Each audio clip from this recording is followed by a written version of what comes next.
This may seem an odd place to begin a video about a street in Chorley. Indeed, we are not in the borough of Chorley, but in the borough of Blackburn with Darwin. However, a connection does exist. In 1761, John Hollinshead of Chorley, a mercer and what today we would probably call an entrepreneur, bought the ancient Hollinshead Hall near to Tockholes village. In 1776, he had the old manor house demolished and rebuilt a smaller hall, the ruins of which we now see. Although the manor was named Hollinshead, it appears that there was no connection to the family of John Hollinshead. It was merely a coincidence. John Hollinshead owned land to the east of an area in Chorley known as Chorley Bottoms. As Chorley's wealth grew from the mid-18th century, he sold or leased plots of this land. This area was to become Hollinshead Street.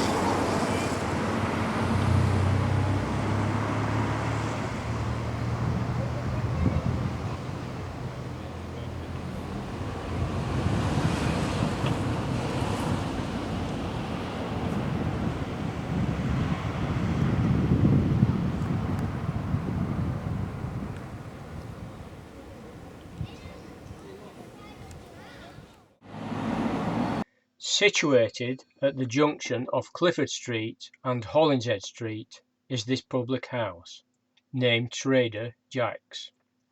Originally, this pub was called the Hollinshead Hotel, a name harking back to one of the prominent men of 18th century Chorley. Shortly before this video was shot, there was a street name sign mounted on the pub wall, which was removed when some work was carried out, and then not replaced.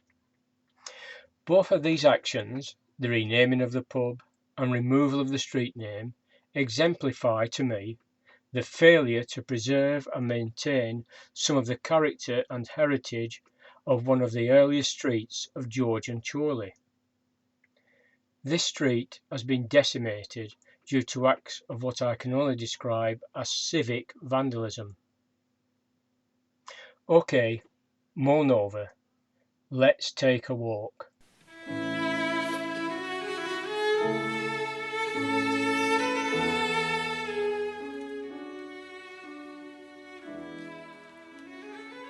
The first building of significance on our walk is the United Reformed Church.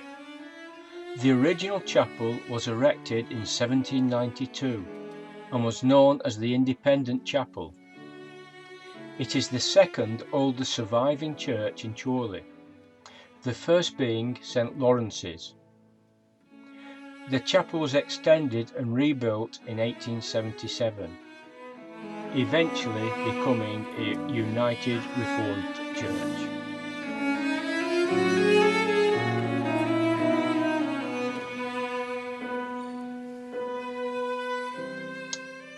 First of December 1783. Counter bargain and sale with fee offment for a chief rent of 12 shillings 7.5 pence per annum.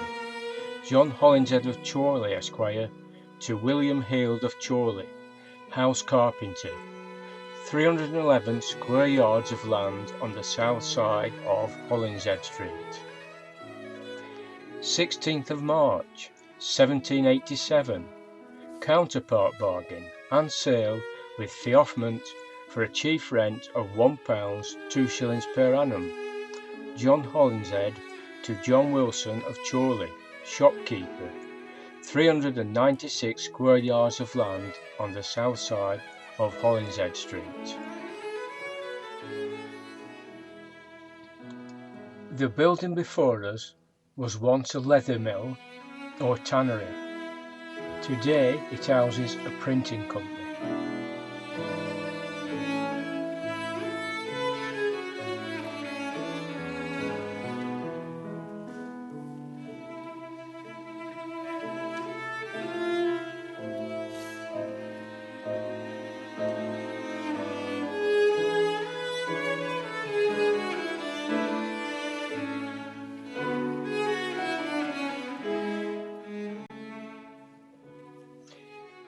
If we look at the site of this bungalow on the Ordnance Survey map of 1846, we see what looks like a pair of attached houses, each with a stairway going up to the front doors, and notice the formal gardens to the rear. I have seen a photograph, not unfortunately in my possession, taken from Fellery Street of the rear of the old building, and it looks like a typical 18th century three-storey building. I have also been informed that a local scrap dealer lived in this house, and the building was later used as flats. Now it is a rather unique looking family home which is built on the foundations of that original 18th century building.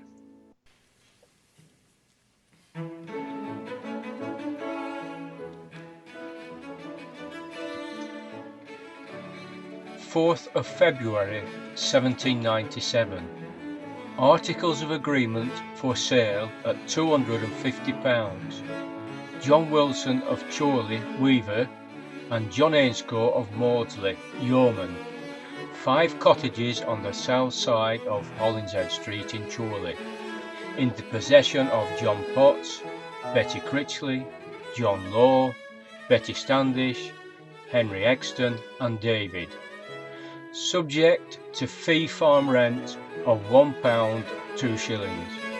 To John Hollinshead of Chorley, Esquire. Witnessed by Henry Askell.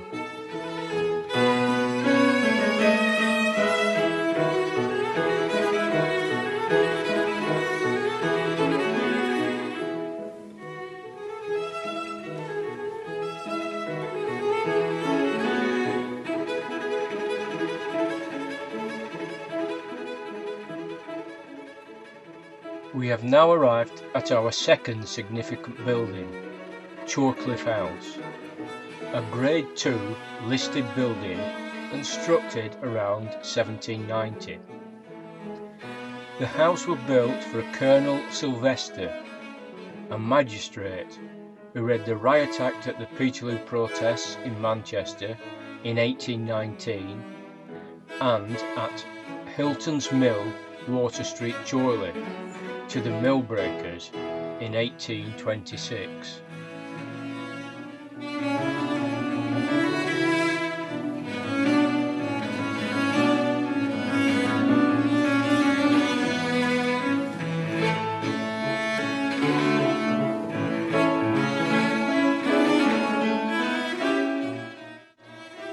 Notice the embankment at the end of Hollinshead Street, where it meets Church Brow.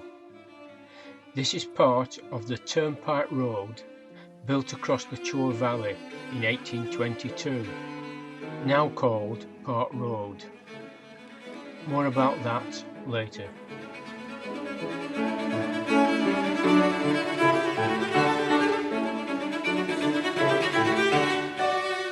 Here we have our second Grade II listed structure.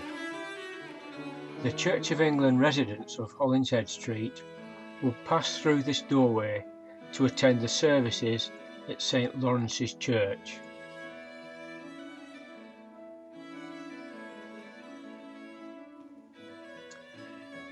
This pitiful site is the third and final Grade II listed structure in Hollinshead Street. Originally called the Swan and owned by the Sylvesters of Chorley House. In 1788, the first Freemasons' Lodge in Chorley was opened, in a room at the Swan under the name The Swan with Two Necks Lodge number 288. The pub was also known as the Step Inn for a while, but closed during the 1970s. It reopened in 1980 with the name of the Swan with Two Necks, only to close again in 2010, leaving it in its present derelict condition.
In 1757, the Manchester Mercury contained an advertisement for a house for sale in Hollinshead Street, stating, "A very good dwelling house, outbuilding and garden, suitable for a gentleman or tradesman."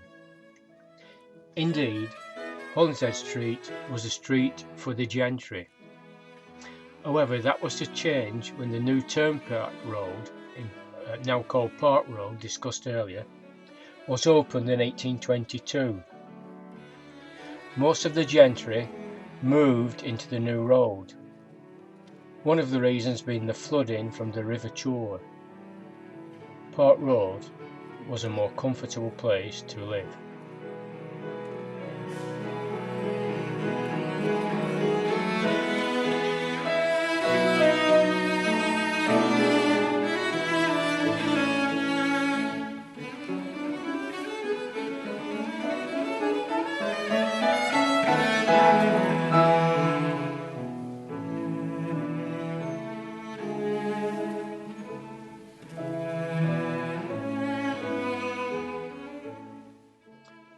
A strange occurrence is recorded in the writings of Canon Porteous. It concerns a claim by Thomas Standish regarding the Standish estate. It was said that the relevant pages that would have helped prove his claim had been torn from the pages of the Chorley Parish Register. As Reverend Oliver Cooper was walking along Hollinshead Street, a woman flung a curse at him. "You'll die with your shoes on for what you did to Tom Standish," she cried. It is said that Reverend Cooper did indeed die with his shoes on at a dinner party.